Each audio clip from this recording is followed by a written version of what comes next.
Welcome to Mudroom. How many people are here for the first time tonight? Welcome. We think you'll be glad you came.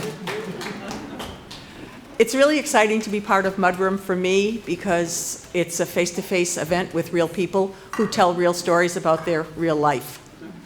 And we don't have a whole lot of that going on these days, so true. So welcome, welcome. If you don't know, Mudroom happens every 3 months here at AVA, second Thursday. And how it works is we advertise a theme, and tonight's theme is showing up. We actually try and pick a theme that is flexible, so you could probably tell any story and it would be about showing up. So there's not a whole lot of tailoring that you have to do. So we advertise a theme. We have folks submit a little bit of a description of their story, and we have a committee of folks, some of whom are here tonight, one of whom is telling a story tonight, and we go through the submissions that we get. And someone said, well, how do you select them? And, I thought, it's kind of magic. We say, oh, does anyone know this person? No, where do they live? Is this a story about a dog? Are they all about dogs? We want to vary it. So there's really no rhyme or reason, but we select stories, and then we have the storytellers come, and this is really important, to a workshopping with each other. And so the tellers all came about 10 days ago, and in an informal way told their stories, and then there's a little bit of questions, and I love that part, and you said something about your aunt, but then I didn't hear her in the end. What happened? Just some questions, and people usually take that those comments to heart and then come back and tell tonight. And one of the other formats, and I'm going to say this right off the top, is that we have 3 storytellers, and then we have an intermission. And the real fun part is that as you listen during the first half, you're going to say, oh, I have a story. Oh, am I brave enough to say, I have a story. You can put your story on a little piece of white paper and your name. And during the intermission, we will draw an audience member's submission, and that person will tell a story in the second half of the show. So be thinking about that. And if that's too scary, you can prepare for 3 months from now or 6 months from now. So I have been given this by Judith, not by Judith, but by Cheryl, and I'm going to read it because it was comments that I'd like to share with you all. We're going to take a moment tonight to remember Jeanette Vaverka from Queechee. She died this past January, and she missed the December Mudroom because she was ill. She was a staunch supporter of the Mudroom and encouraged her friends to come with her to almost every performance. She was also an artist and a renowned gardener. Jeanette and her famous smile will be missed. Now on to the first storyteller. So our first storyteller tonight is a new storyteller to the Mudroom, but her face may be familiar to some people who are in downtown Lebanon going around the green on a Thursday, because she's kind of a one-woman protest and collecting a lot of people with her. Julia Neily.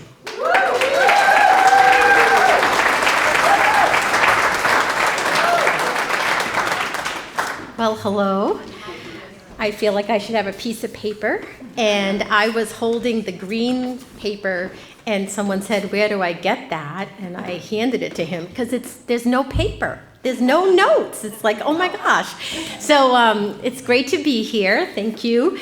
And when I came to the Mudroom for the first time a few months ago, and I thought, oh, that looks like so much fun, and then I submitted the story and I got accepted, and then tonight I thought, why am I doing this? This is so scary. Oh my gosh.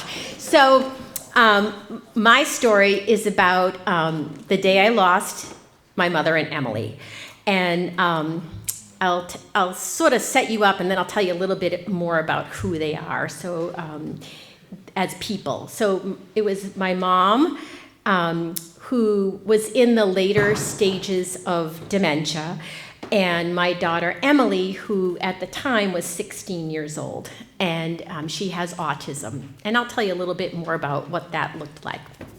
On this particular day, I thought it would be a really good idea to combine the two of them. So I'd been dealing with, that sounds terrible, helping my mom with her dementia. I'd go down every couple of weeks and take her to the doctor, and we'd go out to lunch and things like that. And then Emily was in high school at the time. She's just finishing up now. And, working with her in terms of her autism. And I thought, why don't I combine the two? Right? That's a great idea. So I took Emily with me to go out to the doctor's office and then to take my mom out to lunch afterwards. And so I'll come back to a little bit about what that was like. But at the end of it, when we got back to where my mom lived, which was senior housing, you cannot park in front of it. It's live parking only. You better get your person out and, drive around, or they would tow you. It was serious business. So visitor parking, there were only about 2 parking spaces for that. And so this was in Peabody, Massachusetts. So what was I going to do? I had Mom and Emily, and Mom used a walker because she'd fallen many times. And, so I had to help her up to the 3rd floor. I can't just open the door and put her out, right? So, but I had to park. Okay, so I can do this. Was I going to leave her alone, sit her on the bench? Or maybe I could leave Emily with her while I had parked, right? I had to go around the block. It was only going to take a minute. And I figured that's what I'd do. So I pulled up, I got Mom out, helped her sit on the bench.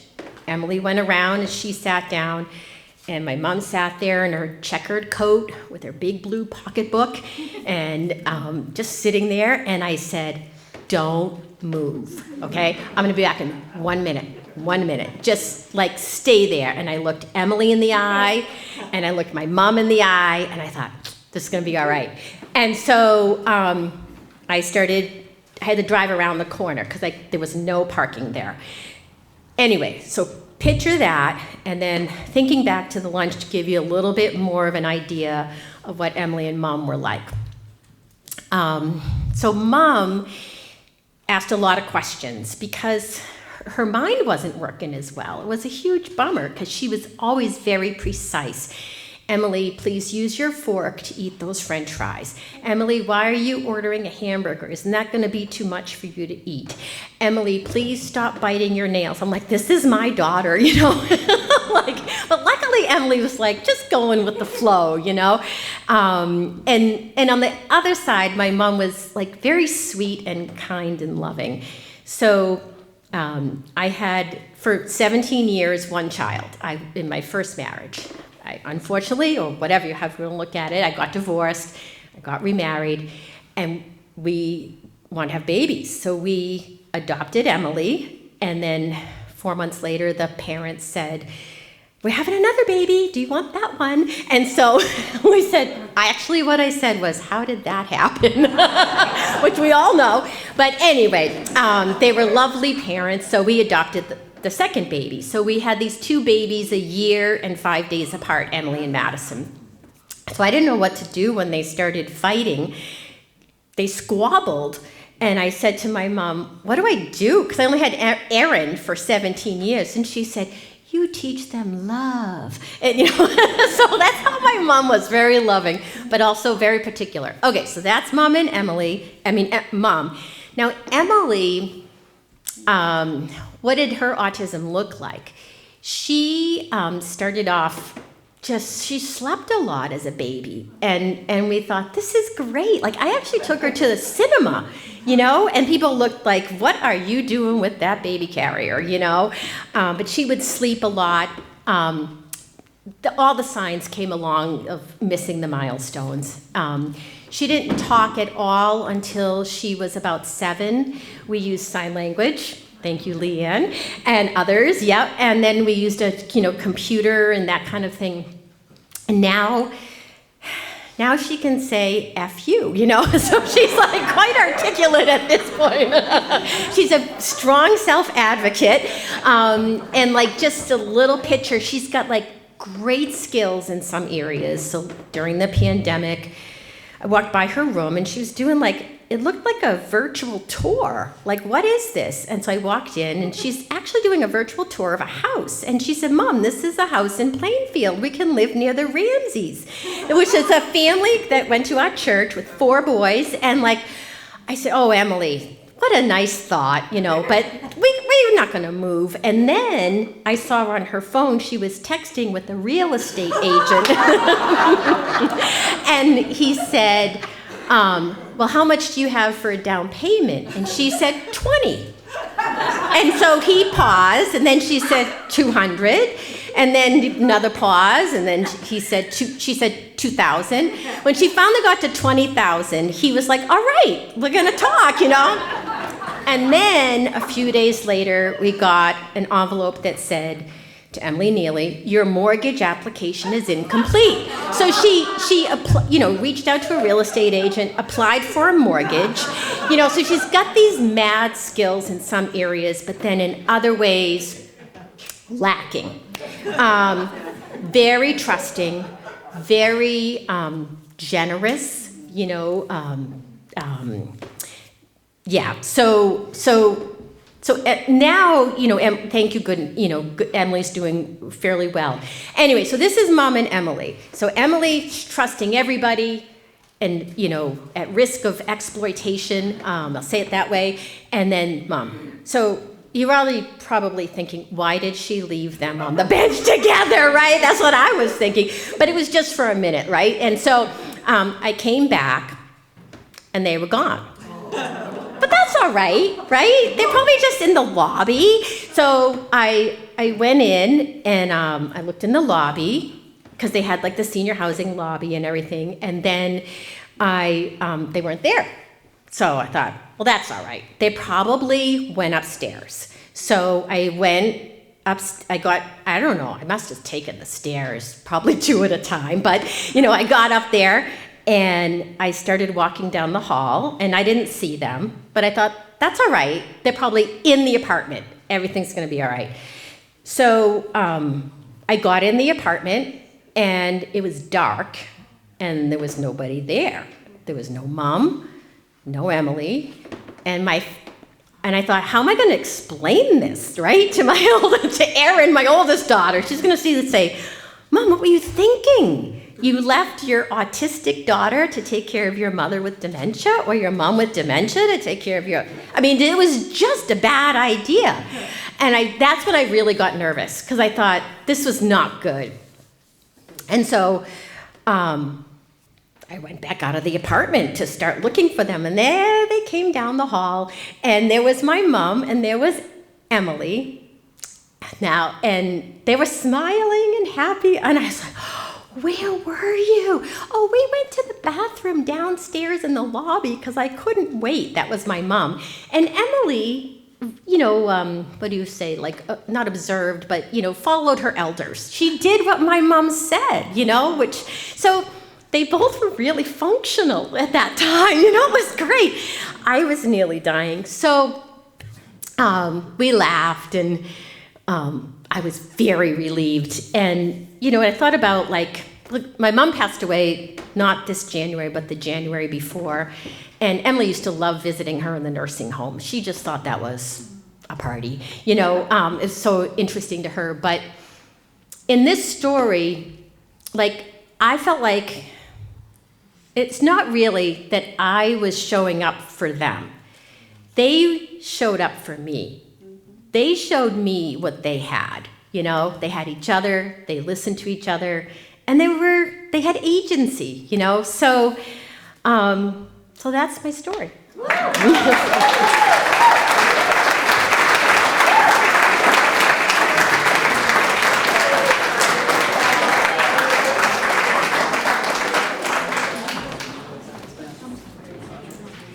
Thanks, Julia. Our second storyteller is also a new storyteller to Mudroom, and we're very happy to welcome Annabelle Cone.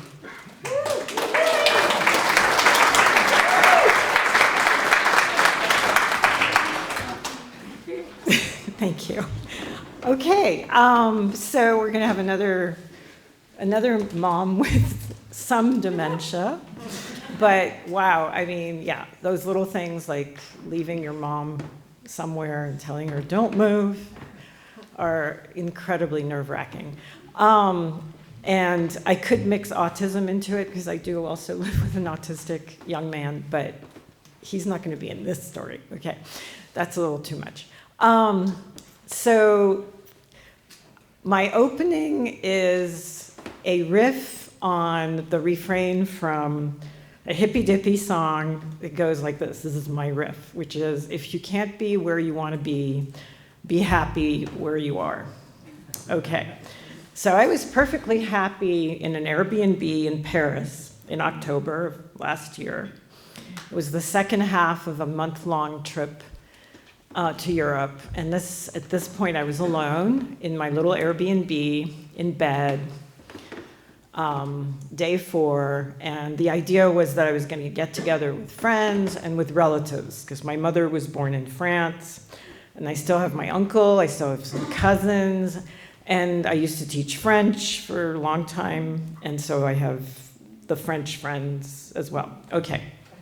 And so I'm going to use one French word tonight, which is that I was pépère in my bed in my Airbnb. And pépère is very difficult to translate. It's slang, but it means I was all set. I was good. Yeah. My phone makes a horrible noise. I've never heard this noise before. And I look at my phone, and it says that my mom has fallen. And I think, really? My phone can know this?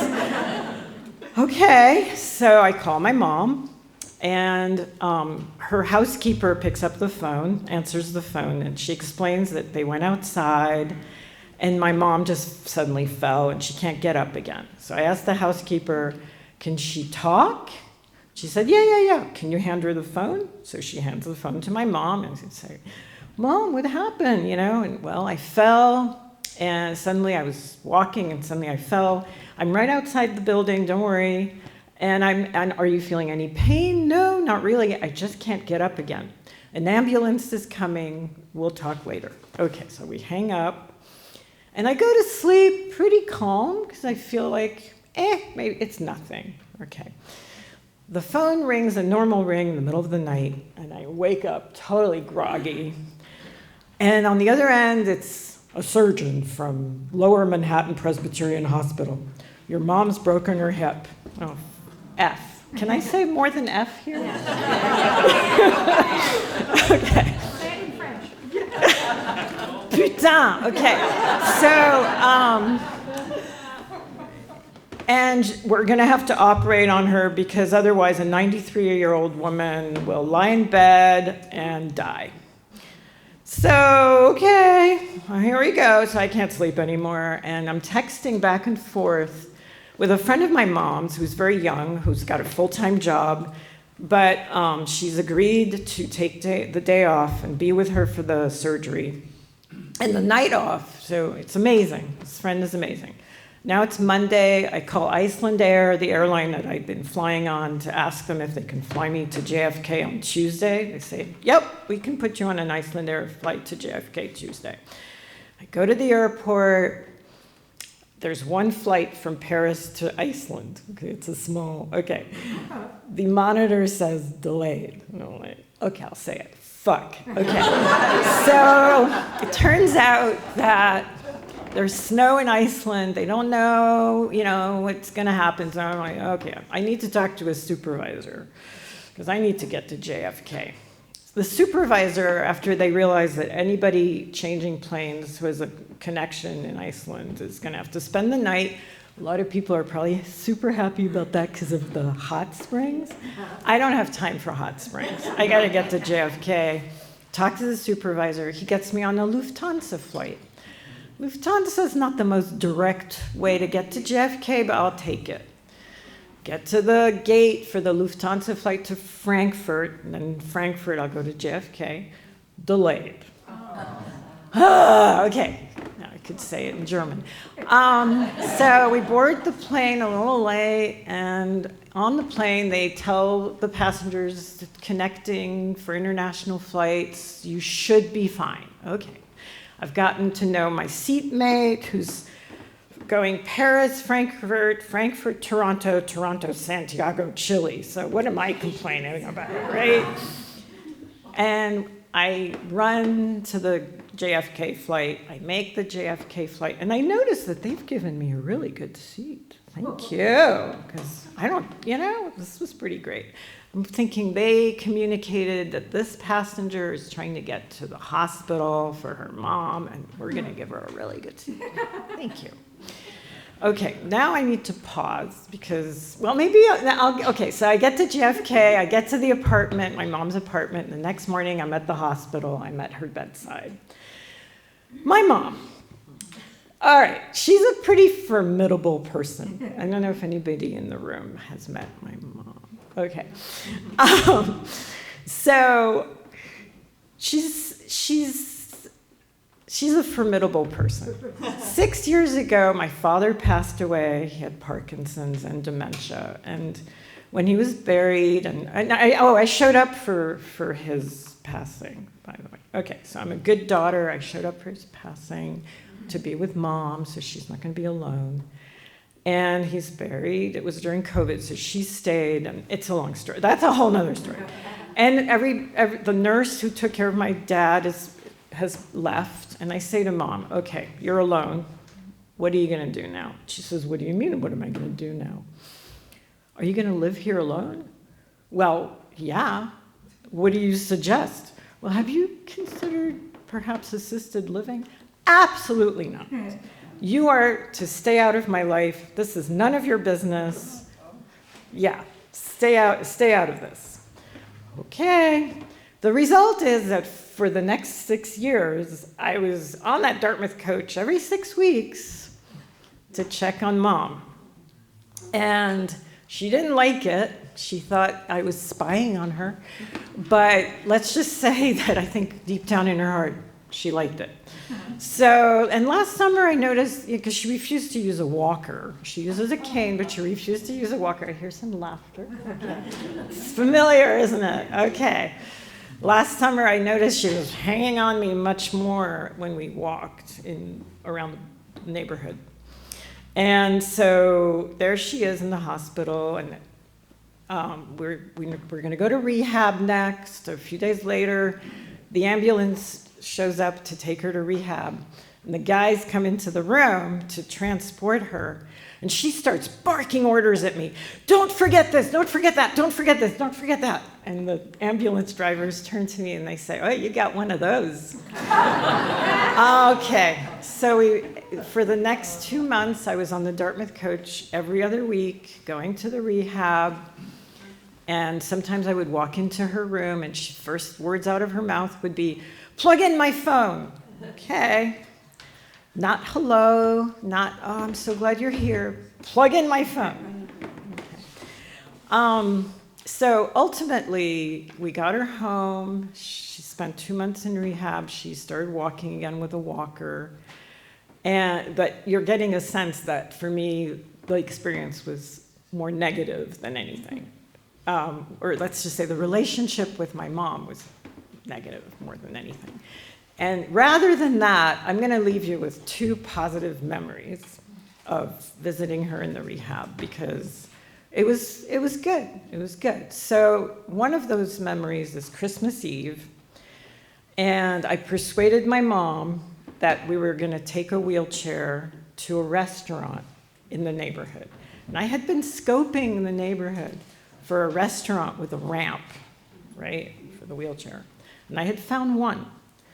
And it wasn't that simple to get her in there, but we got her in there. The staff was super helpful, and she was so happy. She was so happy. She loved the normalcy of staring at people having a meal or standing at the bar, and she loved eating restaurant food. She will never forget that meal, even though it wasn't that extraordinary. But how did you know about this restaurant? It had a ramp. What can I say? Okay. And the second memory is that she understood that she was going to need a walker when she was home.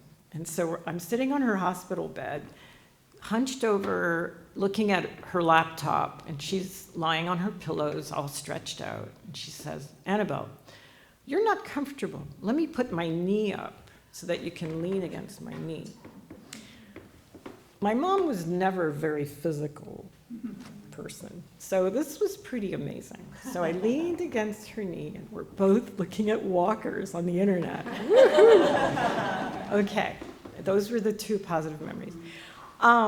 So I have to say that during my time visiting her in the rehab, to conclude, I was ever so grateful for all the people who helped her walk again, and all the people who changed her sheets and changed her, and they are amazing. They're amazing. We got her home, and she's home now, and she has a full-time aide, thank goodness, and she has 2 walkers, one for indoors and one for outdoors. And that's my story.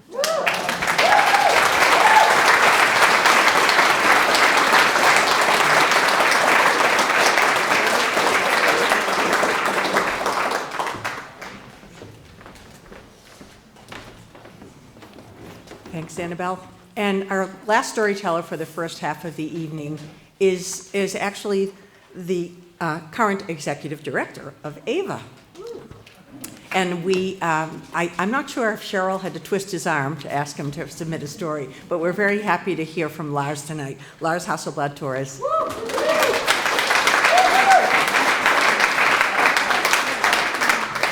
Well, good evening, everyone. I'm going to try this. Last time I did this, things went bonkers. I think we're good tonight.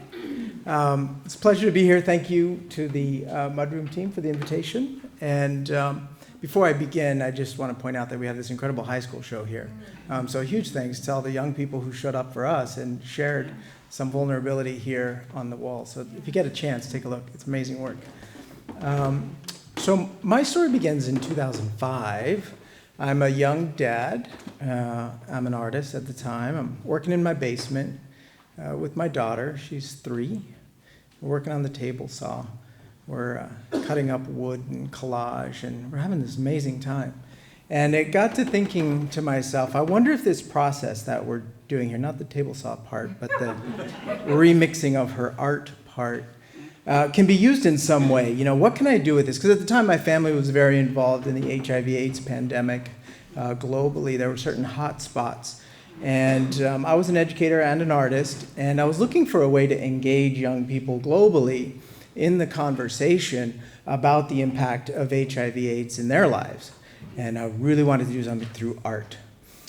So I was organizing, it's probably about September, October, for World AIDS Day, which some of you may know is December 1st of every year. We celebrate all those who have been lost to the HIV/AIDS crisis, as well as the progress that the globe is making.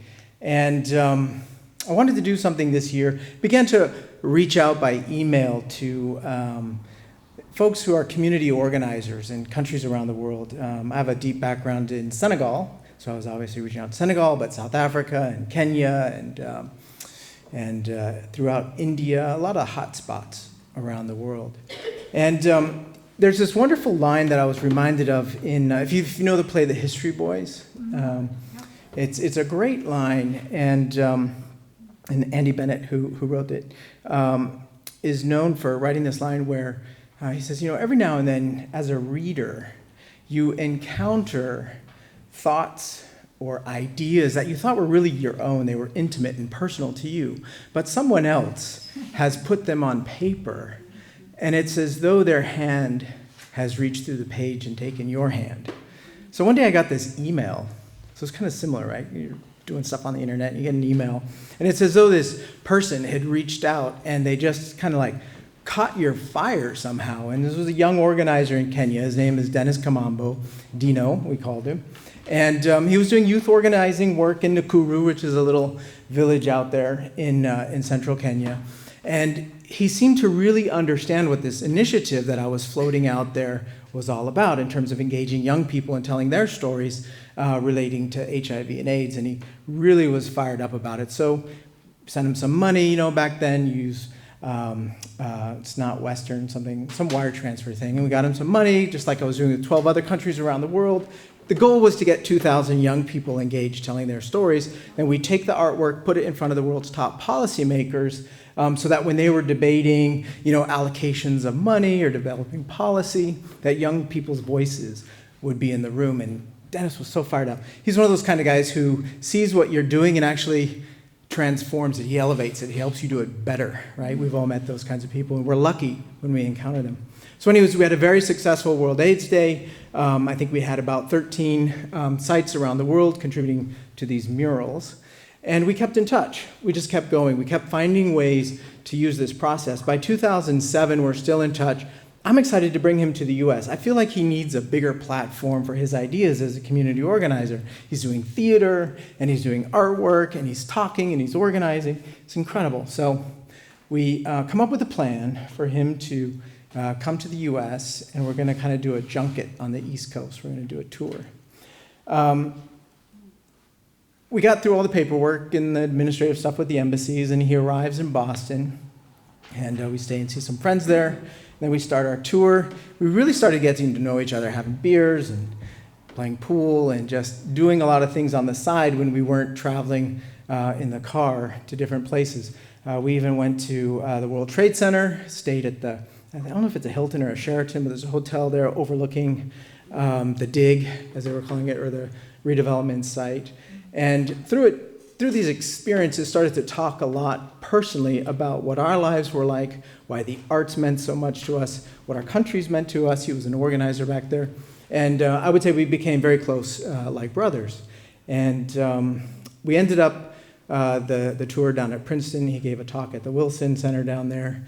And we sent him back. We'd raised some funds, kind of energize him, keep him going on this great work that he was doing in Kenya. One of the things that began to happen, this is now we're fast forwarding a little bit, 2010, 2011, you may have recalled that there was some ethnic strife and some political strife in Kenya, and things were kind of heating up. He was getting caught up in it, of course. He was still pretty young. And one of the things that he started to do was really work with even more vulnerable communities. So one of those is prostitutes, and there were, a lot of truckers, from Nigeria who were helping to spread the HIV/AIDS pandemic along trucking lines, right? And so he was starting to organize the women there, do some empowerment work, which means he was starting to butt up against power structures, things that I really knew nothing about. I was sort of more on the art side. I was looking for means that could still resonate with communities on the ground. He says, no, this is a great process. You got to keep going. Send us, what you can, and we're going to build this out. He wanted to take it into prisons and really elevate, I think, the impact of this project. So we're working, and then at some point, communication kind of fell off, and we didn't know what happened. And I was writing to some of his friends what's going on. They don't know. They hadn't heard from Dennis for a while. And then one day an email comes to me, and I open it up and I read it, and it says that Dennis was found in a ditch on the side of the road. And sort of like the opposite, right, of that Alan Bennett moment, where instead of the hand reaching out and touching you, it sort of goes cold and withdraws. And I was really struck by the power of Dennis's ability to show up for his people, even though I'm sure he knew what the costs could or might be to him. The project kept going for another couple of years, but it really petered out. He was one of those people who really gave it life for his community. And so as much as I like to think of this as a story about me sort of showing up with some resources and a kit and all this, what it really was is a story about Dennis kind of showing up for his people and the tremendous cost that showing up sometimes can bring. So that's my story.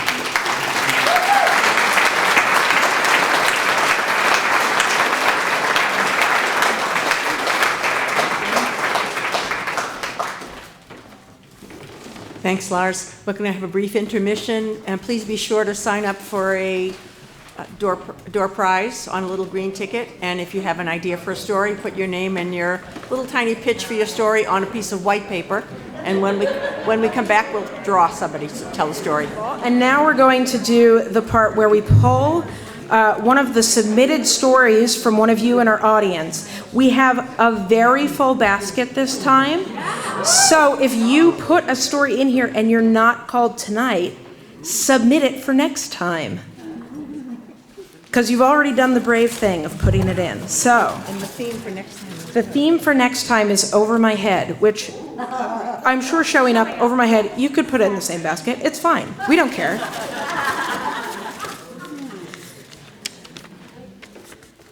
So this looks like it's Sandy Zubkov. That is you. All right, Sandy, come on up. Oh, gosh.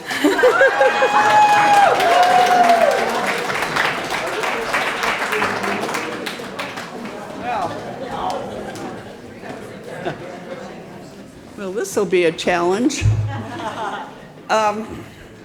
In 1986, my former husband and our two kids, Lisa, who was 12 at the time, and my son Joel was 15. My husband got a sabbatical, and we were going to go to Los Angeles. He was doing some research, I believe it was at UCLA. And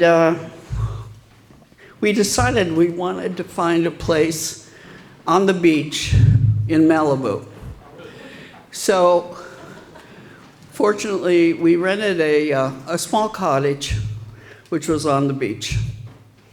It was on a road called Broad Beach Road. And we moved in, and it was really kind of rustic, but comfortable. So I started going for walks on the beach.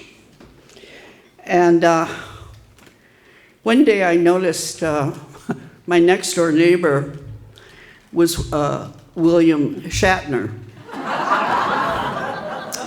And each morning he would run out on the beach and do about 15 minutes of calisthenics, and then he would take a run with his two Doberman pinchers. So, I'd walk, I'd see him, he'd run by, but he was rather cool, or what I mean, cold. He never said hello, and I think I smiled a few times, and that was the extent of our, time together. And so, like I said, I would go for a walk on the beach, and when I would come back to the cottage, I'd take my shoes off, my tennis shoes, and put them outside on the porch. So one day I decided to go for another walk, and my shoes are missing. And I couldn't figure it out. So, I went out to the store, bought another pair of shoes, tennis shoes, and proceeded to go for a walk on the beach. So I'm walking along, it's a beautiful day, probably about 80 degrees, the ocean, it's great. And the next thing I know, I feel two cold noses in each of my hands. And I look down, and I see two Doberman pinchers. And then he runs by, of course, without saying anything. Although he did look at me a little strange, because his Dobermans, his dogs, were right next to me, and then they ran off. So what I figured was that his Doberman pinchers were the dogs that stole my tennis shoes. And they were just getting my scent. They recognized my scent. So, needless to say, I never left my tennis shoes outside again. The next story, in Malibu, there was a small grocery store called the Trancas grocery store. So I decided to go. I needed some vegetables. And I walk in, and I go over to the vegetable counter, and I'm looking at the vegetables. And the next thing I know, I hear a voice behind me that says, "Does anything look good to you?" And I turn around, and it's Nick Nolte. You know, the bad boy of Hollywood. And I said, yeah, everything looks good today. He smiled. Another time, when I was going to the grocery store with my daughter Lisa, who was 12 at the time. Now remember, this is 1986.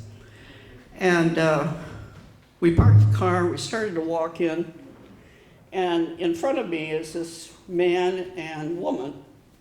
And I noticed this man had on a pink silk shirt and khaki shorts. And I looked down, I thought, God, he's got great legs. You know, I was looking at everything. And so we go into the store. He turns around, and it's Patrick Swayze. So my daughter and I just look at each other, and we did some shopping, but we kind of followed him through the store. So then we were getting ready to check out, and he and his wife were at the counter checking out. And my daughter looked at me, and she raced to get in line next to him.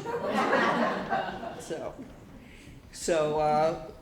we walk up, they're paying their bill, and he's writing a check. And the next thing I know, he takes off his sunglasses and looks around to see who's there. And I think we just smiled at him, but he was being careful, looking to see who was in the store. So then my daughter and I just followed him out. And then there was another time. If you want to see movie stars, you go to the Trancas Market. And so one time I walked in, I was by myself, and this guy comes in. He's wearing he's tall, silver hair, and a mustache. And he's wearing a white t-shirt and fitted jeans and boots. Now, most of the people, the employees of that market, were Hispanic. And he said hello to every employee in that store. And I thought, he's a good guy. And that's the end of my storytelling.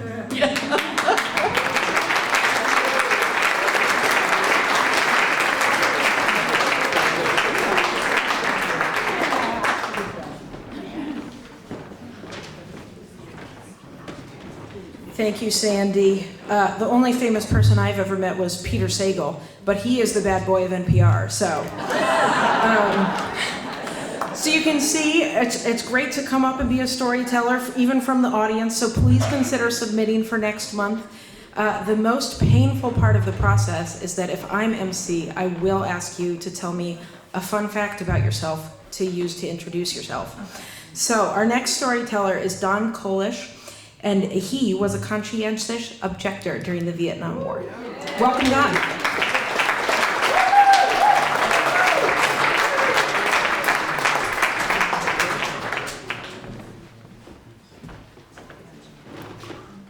Shorter. So I guess the theme is showing up. And about 4 weeks ago, I showed up for something. And then Leanne, who's one of the organizers, said, well, you sure showed up. Why don't you please come and speak at the Mudroom about showing up? So I did. I was sitting in front of an ICE office up in Williston, Vermont. And I sat there and I watched the woman next to me struggle a little bit when the Vermont State Troopers came and arrested her and walked her away. And as I was waiting for them to come to me, I had to ask myself, how did I end up here? What am I doing here? I'd been arrested a couple of times when I was a college student at MIT in 69 and 70.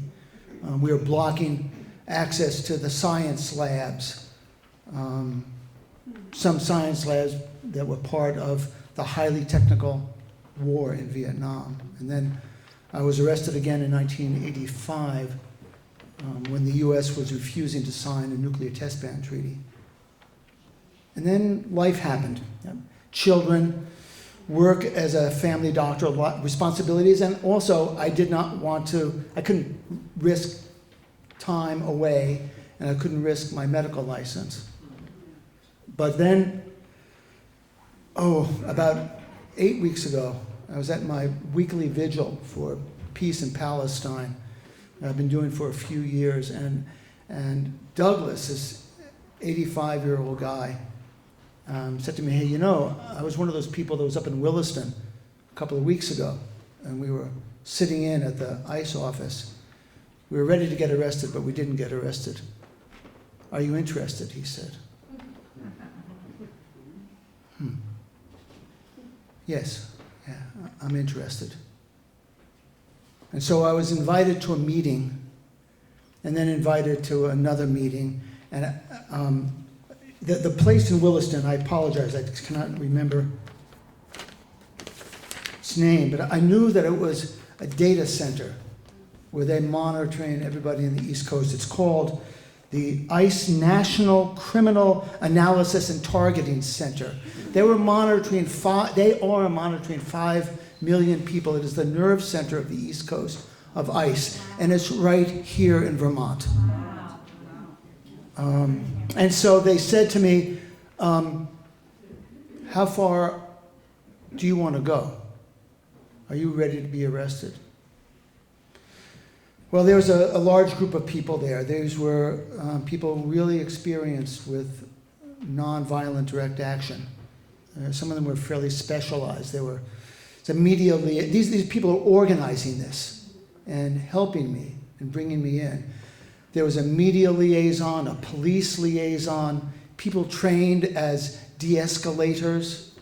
There were a couple of other roles that'll come to me, but these people were really good, and they said, how far do you want to go? There might be violence. Will you be arrested? There will be 1 or 2 warnings. You could leave. And so I said to myself, yes, I think now is the time. How far will you go? So, and now it's about 4 weeks ago. We gathered at a parking lot a few miles away from the White Caps building. There were, at this point, about 35 of us. We stood around in a circle. We reminded ourselves of why we were there. We actually sang a couple of songs, trying to build up our self-confidence. Then we caravanned to the White Caps building where this nerve center was, and they said, quick, move, get out of the car, get into the building quickly, because they're going to lock the doors. And they did. They locked the doors, but some of us sneaked around, and we opened up the door, and some other people got in. There were about, again, 35 of us. Some people were outside. A couple of people were in their 20s, a couple in their 50s. Most of us were in our 70s and 80s. Who is going to argue with a near-blind 85-year-old man who has seen everything? There was a retired social worker, a recently retired school teacher, a graphics artist. We sang, we sat, we walked. We read the names of the 38 people who have died in ICE custody over the last year, and we told their stories. The property manager said, I'm calling the police, because he'd been through this before, a few weeks before. He called the Williston police. They called the Vermont State Police because this crowd was too big for them to handle. Get out of here. He said, you're going to get arrested.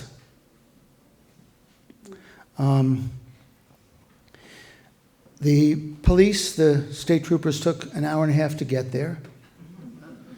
We weren't going anywhere.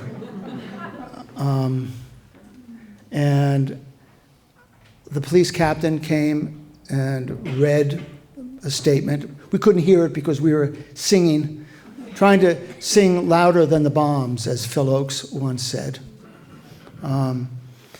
She told us that we were going to be arrested if we didn't get out.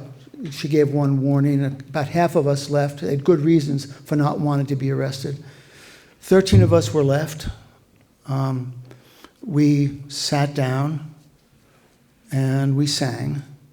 And then one by one, the state troopers were incredibly polite.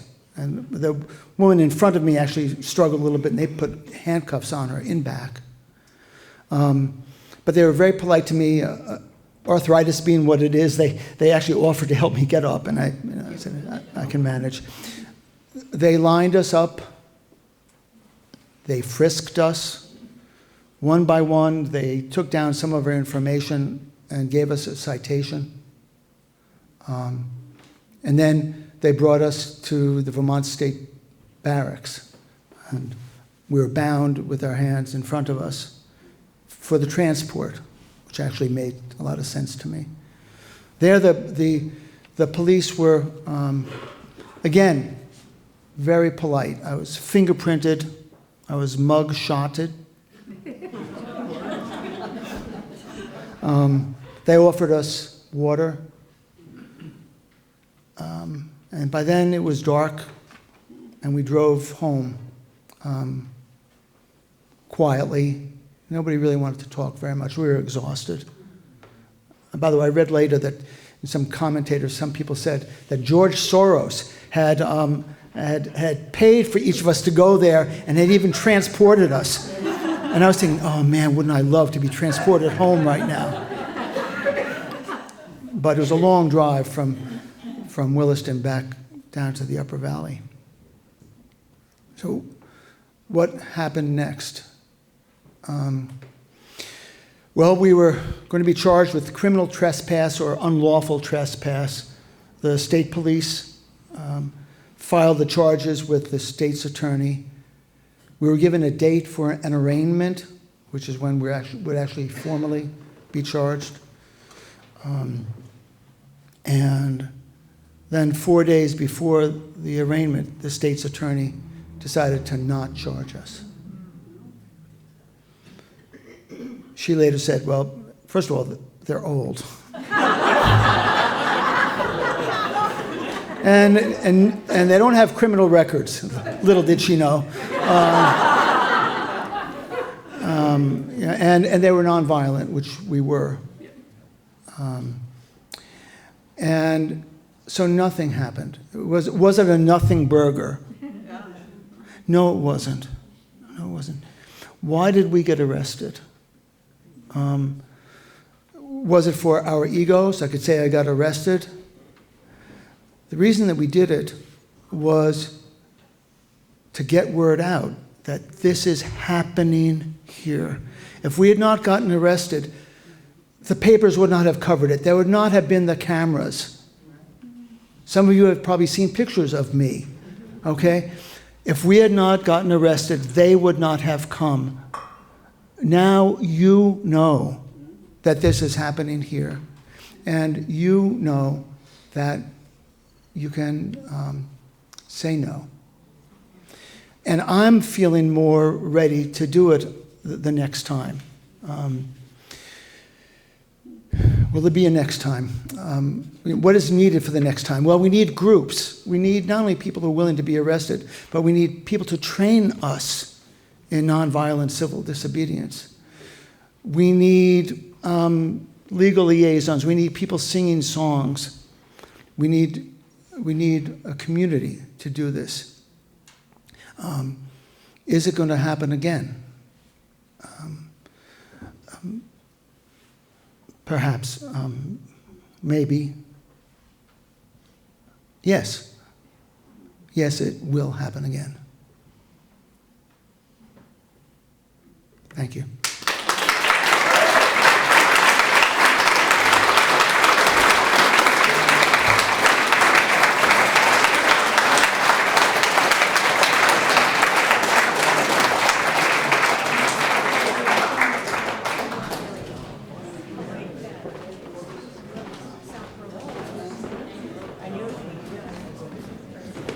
Thank you, Don, for sharing your story and for showing up. Our next storyteller is Marv, and Marv told me his fun fact is that he lived in a teepee in Michigan in winter, and I've heard that at that time his beard with all the icicles was quite the sight to see. So, Marv Klassen Landis, welcome.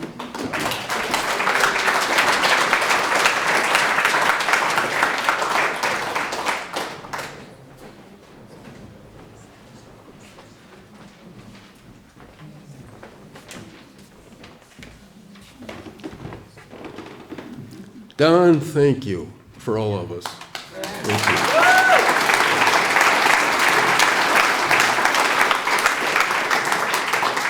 I love the theme, showing up.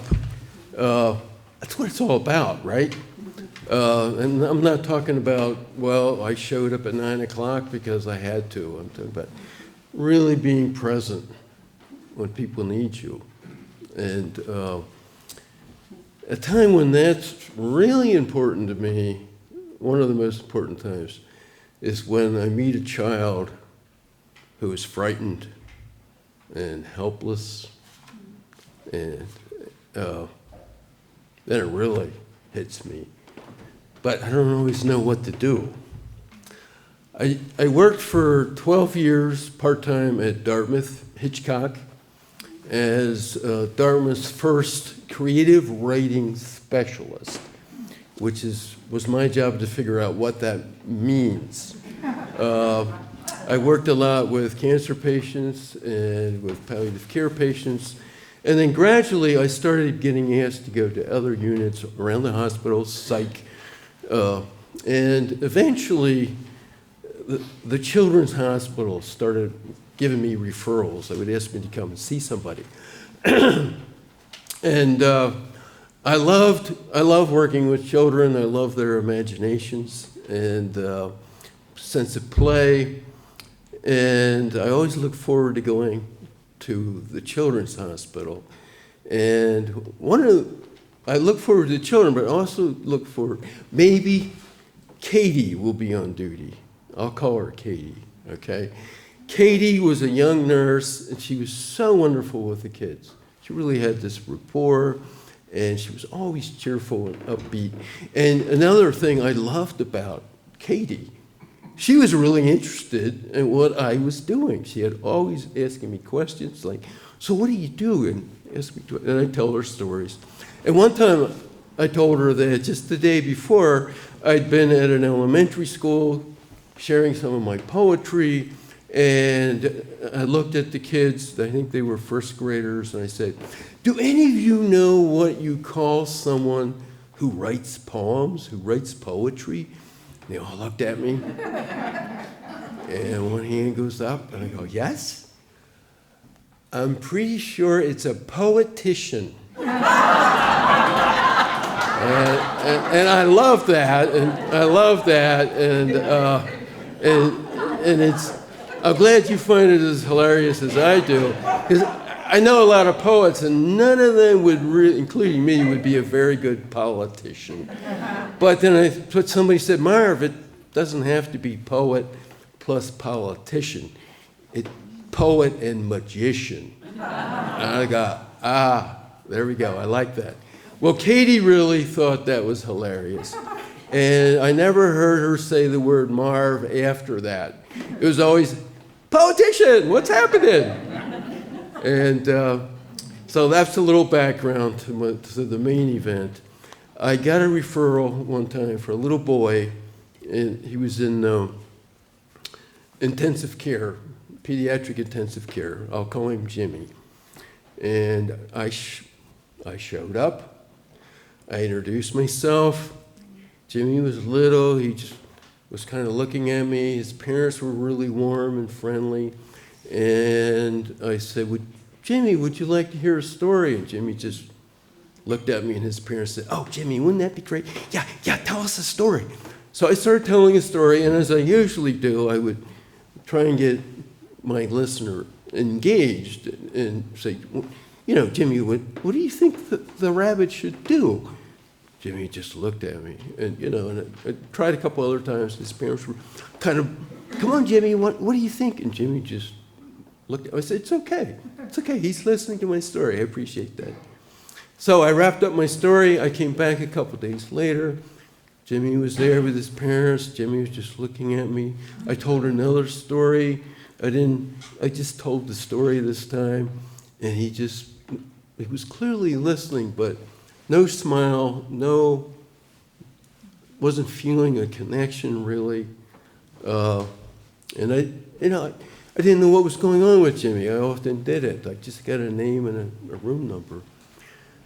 I came back a few more days later, and as soon as I walk into the unit, I hear, hey, politician!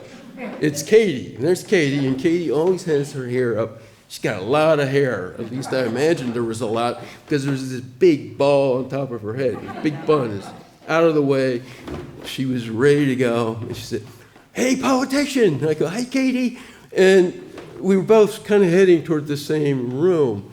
And she said, are you going in to see Jimmy? I said, yeah, but you go ahead. You know, I'll wait until you're finished. And she said, no, come on in with me. Come on. I said, okay. So I followed her in, and his parents are not there. They must be in conference with the doctors or something. He's laying there all by himself in this big bed, and he takes one look at Katie, and he starts going, no. He looks terrified. He's whining, he's wailing, and I just kind of froze. I'm like, my God. And I noticed that he was staring at Katie's right hand. I looked down. She has a syringe about this big. And then I really froze. I'm like, all of a sudden, I'm Jimmy, right? Because that's what we do. Because we have this child inside of us. I'm terrified. And Katie says, Jimmy, this is going in your port. It's not a shot. It's going in your port. And I'm like, whew. Jimmy's not going, whew. Jimmy's still going, no. Katie turns to me, and she gives me this look that is very clear. The look says, do something, politician.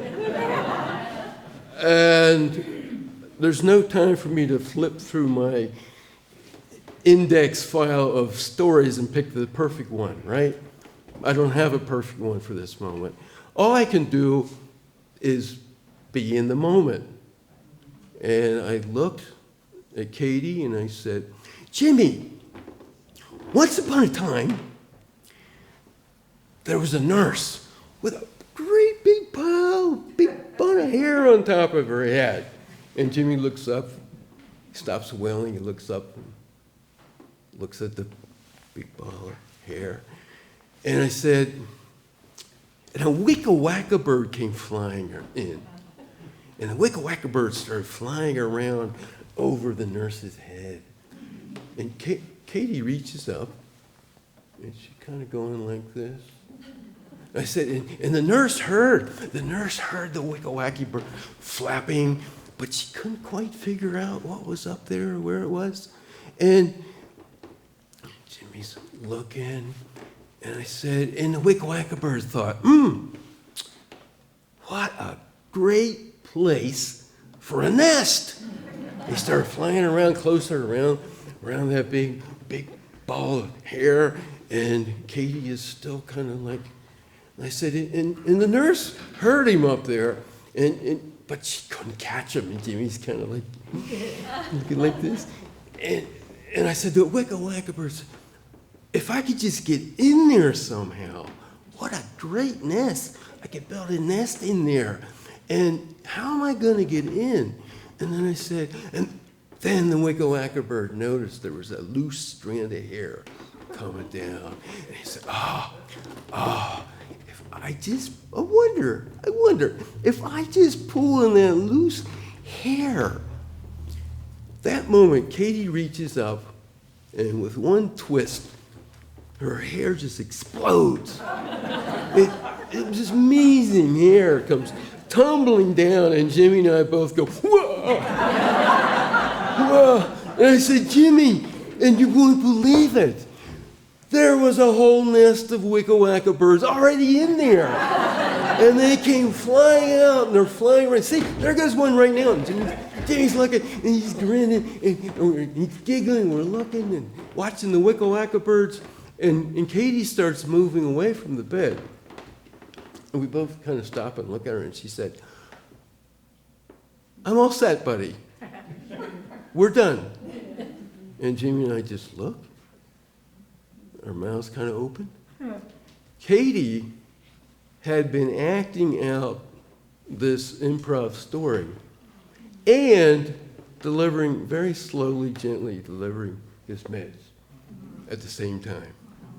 Now, who's the magician? She's wonderful.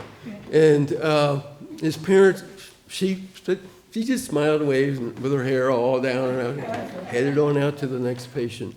And his parents came back in, and I just said, Jimmy and I have been having some fun with a story about wicka-wacka birds.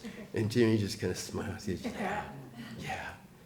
I found out later from Katie, though, he'd been there a long time before I ever got a referral, and that she said with good reason. He had really built up a wall. He was very fearful of all the staff, even Katie. And nobody had seen him smile for weeks. And that was pretty amazing. I went back a couple of days later. I thought, well, see if, maybe Jimmy wants to help me make chapter 2 of the wicka-wacka birds. I was told that he'd been transferred to a different hospital in Boston.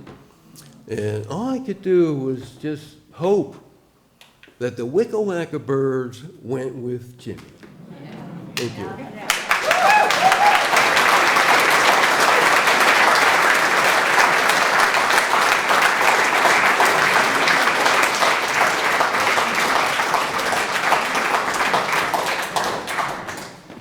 Thank you very much, Marv. That was a wonderful story. Our last storyteller this evening is Judith Hertog, who is on the committee here. And the fun fact about her is that her father was 69 years old when she was born, and she doesn't like ice cream. Unrelated. Oh, actually, I have a request. Wait. Would someone get me some water? Because I didn't know how to get there. Or a seltzer. Oh, water is also good.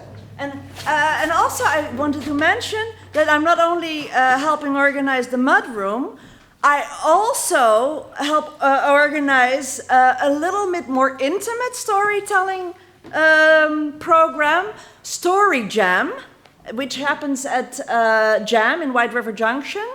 And we sit in a circle, and it's much less pressure because you're just sharing an unrehearsed story in a circle. And it can be like a step up to the Mudroom. It's like you can practice for the Mudroom. And thank you so much. So sometimes that happens. We get stories at the Mudroom that come from Story Jam. But please come. We have one next week on Thursday, 7 p.m. 6 p.m. My friend Michelle helps organize. Next week, Thursday, 6 p.m. Oh, and another friend, Robin, is also here who helps organize. And the theme is danger. So, yeah. That's not a jam. Oh, thank you. Yes, it's not a jam.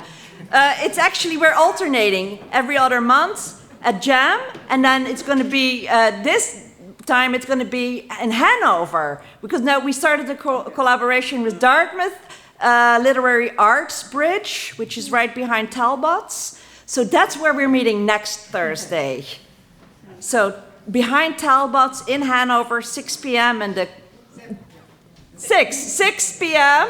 and the theme is danger.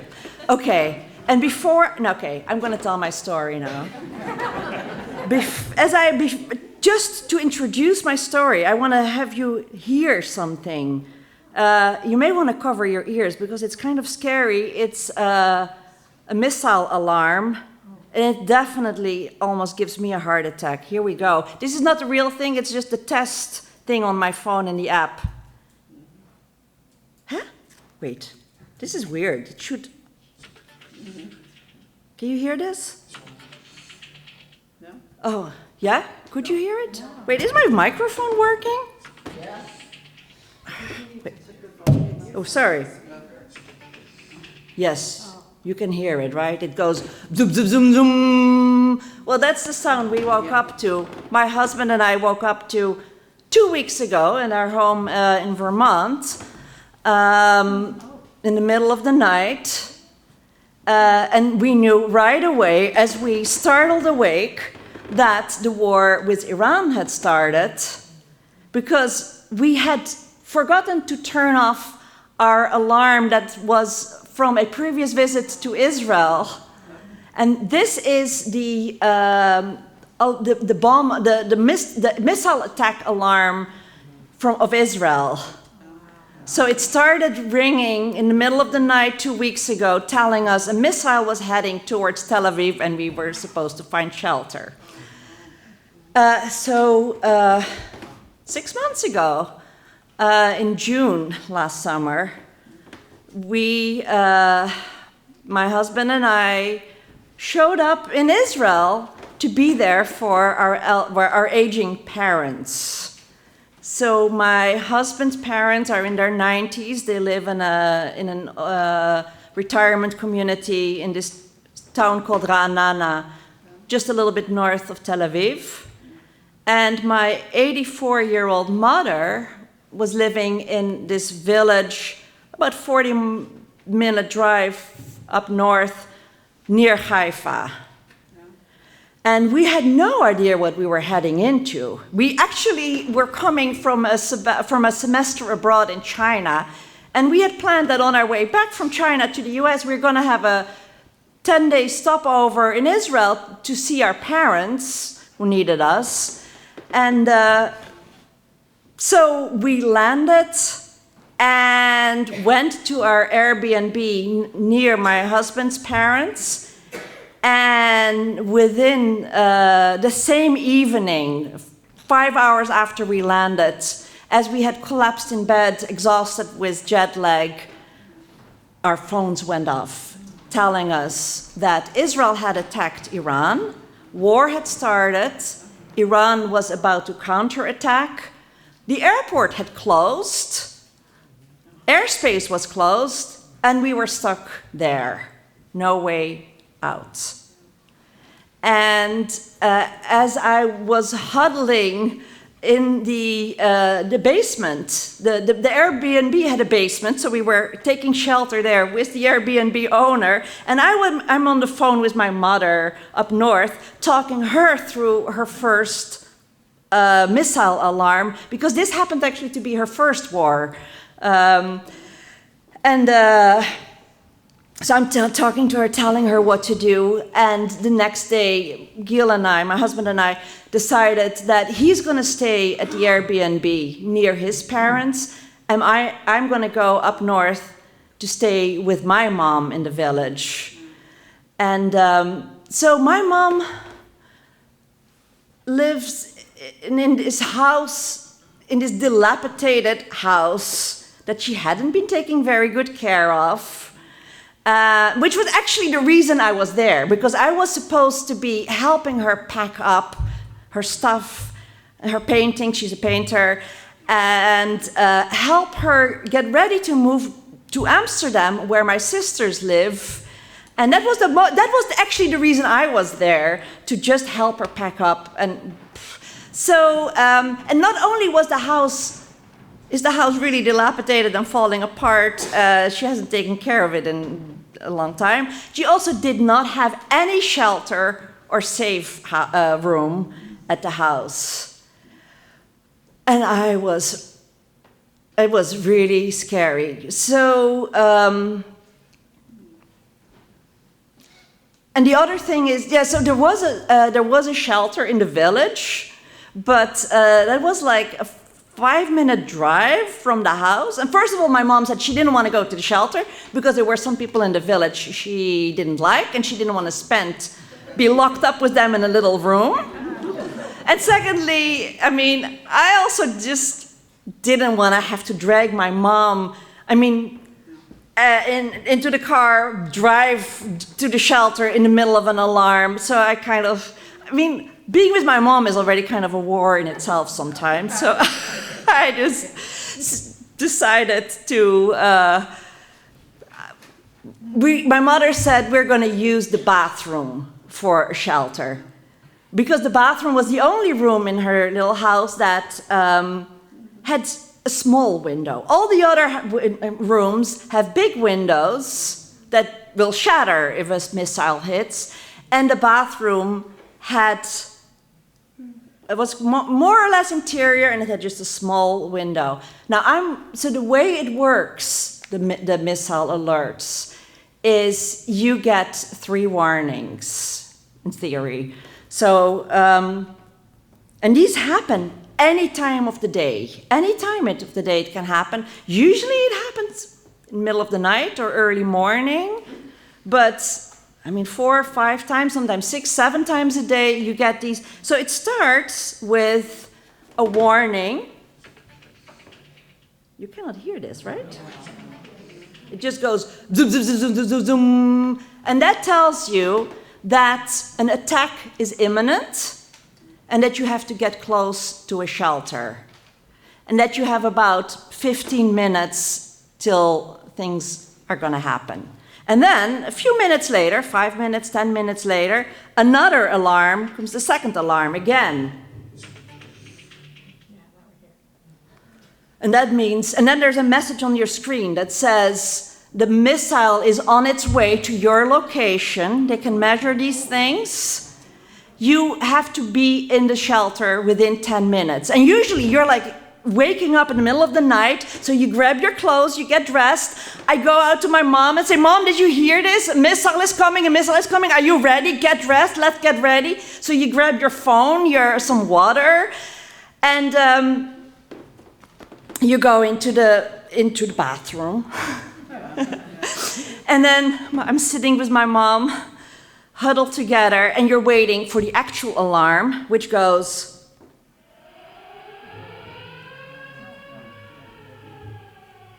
oh my God, even hearing this, it gives me like shivers, because that's when you know it's in 1 minute the missile is going to hit your location, and that's also when the sirens outside come on. So you're hearing your phone is blaring and outside sirens are blaring, and you are waiting for the big boom to happen. And if it's really near, the whole house shakes. And in a good case scenario, you hear the boom high up in the sky and you see the light of the explosions. And that means that the missile has been shot down by the ground defense system. And that all that's going to come down is just shards. Because Israel has a really good ground defense system that takes out about 90% of the missiles. What I forgot to tell you is that, so to prepare the bathroom, which was our only option, I knew that a bathroom is not a great place to shelter. So I thought, well, the only thing I can do, there was a lot of cardboard at the house, so I had there were these little windows. I'd opened the windows and wrapped cardboard around them and with duct tape. So I figured that'll keep the glass in if the glass breaks. And I had taped cardboard on top of the mirror. And I had pushed a closet in front of the bigger mirror. And so we could huddle behind the closet. And then my mother, to top it all off, had put a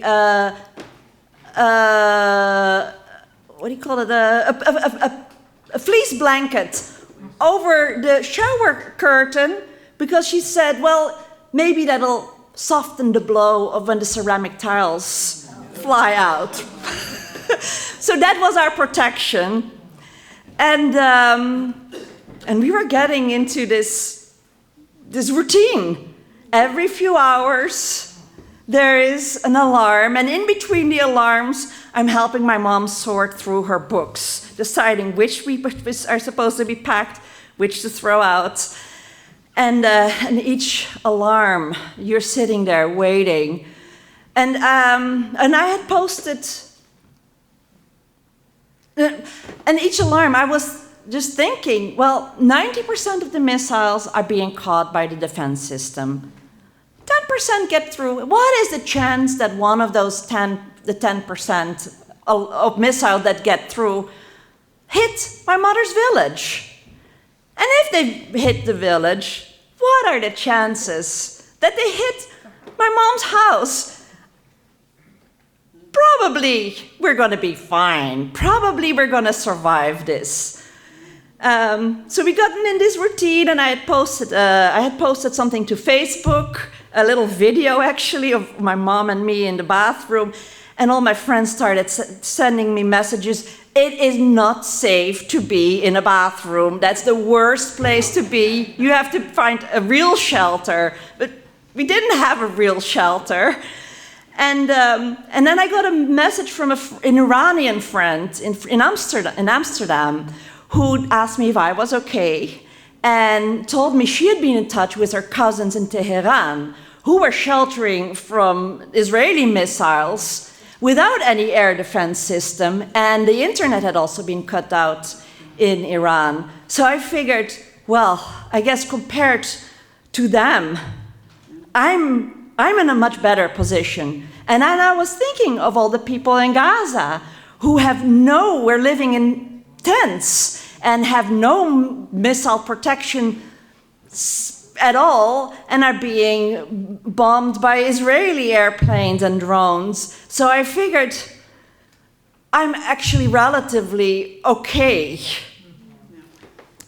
But it was not how we had imagined our visit to Israel. We had, of course, been planning to see friends and family, but no chance. We were, until about a week into the war, we got a message from our friend Arik, who said he had a dentist appointment in Haifa, not far from me, and he asked if Gil and I wanted to meet him and his wife Marganit for lunch after his dentist appointment, because life goes on even during war. And I really, really wanted to see them. And that day, anyway, Gil was supposed to pick me up and take me back to Ra'anana for a dinner with his parents. And I really wanted to see them, but I was really nervous because I didn't want to be caught in the car away from any kind of shelter if an alarm was going to happen. So I said, okay, let's meet them. Let's meet them in Haifa, but let's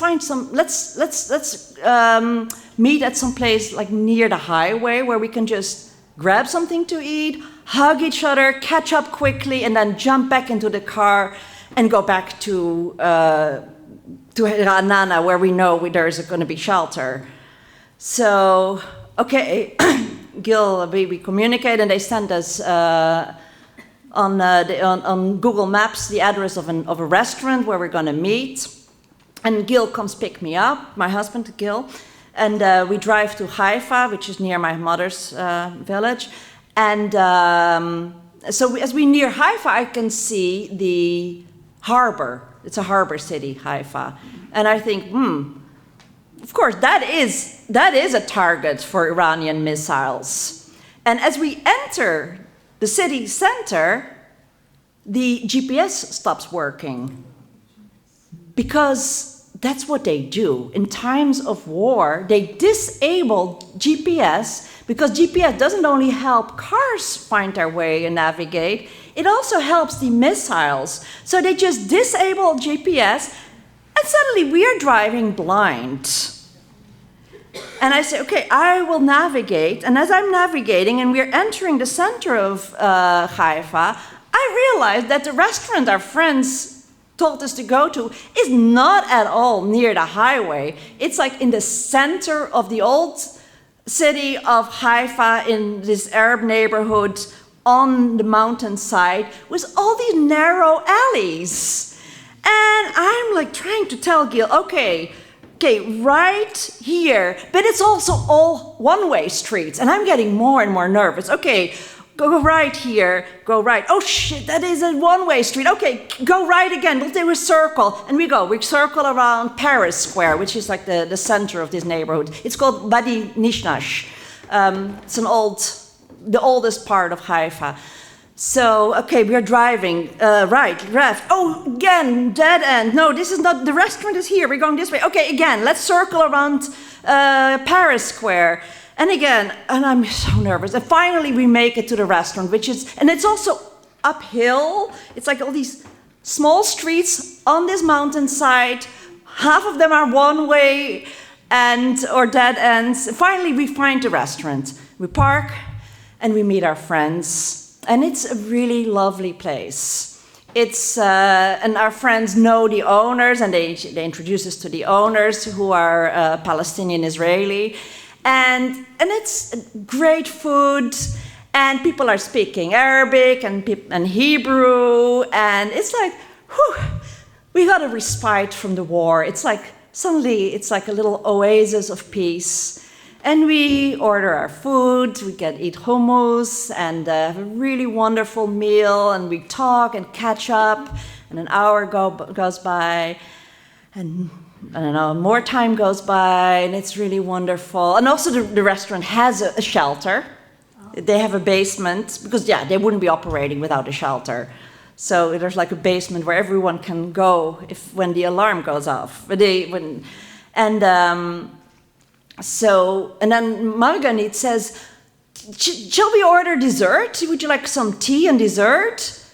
And suddenly I realized it's been almost 2 hours, and we're really pushing it, because these attacks happen several times a day, and the longer you go without alarm, the bigger the chances are. I mean, it's time. Something is going to happen again soon. And I say, no dessert. We have to go. I didn't plan this. Let's go now. Let's leave. Let's go. Because I start panicking again. And we pay and leave. And again, of course, I have to navigate without GPS. Google Maps, I still have the map, of course. But so I'm navigating. Again, we get like 3 times around Paris Square. And finally, we make it to the highway. And as we exit the city, the phones start buzzing with the warning system. Zoom, zoom, zoom, zoom. Attack imminent in 15 minutes. And I'm in a panic. We've never dealt with that, being on the highway in a car during an attack. And I call, Gil is driving, I call Arik. Arik, what do we do now? What do we do? And Arik says, find an overpass, a highway overpass, park there and take shelter there. So we're driving on the highway. Okay, where are we going to stop? Which overpass? And then we get the second warning. Okay, we have to stop. Okay, we find an overpass. We stop the car in the emergency lane, and then we huddle under the overpass. There's other people there too. And we're waiting for the, and then boom, boom, boom, boom. It's to the north is a missile. And then it's over, and everyone starts checking their phone.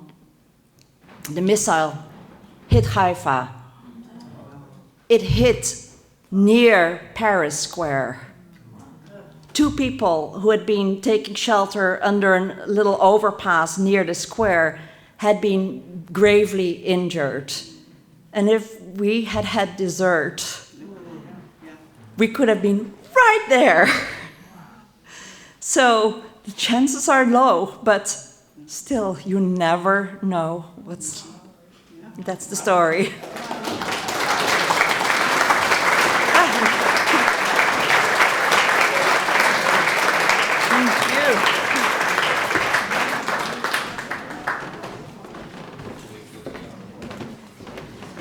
Thank you very much, Judith. So that was our final story this evening, but as you all will have seen from your program, we have another event that will be in June 11th. please consider sharing a story with us. You've seen a bunch of brave storytellers tonight. Hopefully they've inspired you. Our theme for June is Over My Head. Please come join us again. Thank you so much for coming.